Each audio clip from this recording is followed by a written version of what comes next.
শাসকদের নমুনা হওয়া উচিত হযরত ওমর, হযরত আবু বকর।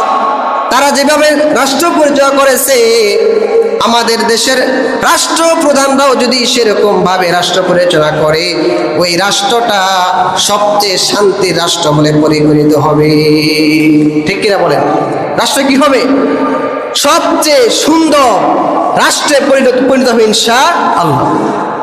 হযরত ওমর কেমন ছিলেন? দিনের বেলা রাষ্ট্র পরিচালনা করেছেন, রাত্রিবেলা মানুষের ধারে ধারে গিয়েছেন। কার কোন হালাত, কে কোন অবস্থায় আছে এটা জানার জন্য। আমার ভাইয়েরা, আপনি যদি মানুষের ধারে ধারে না যান, মানুষের দুঃখ কষ্ট আপনি বুঝবেন না। আপনি যদি দেশের শাসনকর্তা হয়ে এসি রুমে থাকেন আর কোটি টাকার গাড়িতে চলেন, এসি রুমে থাইকা বাইরে কি গরম এটা সে বুঝবে না।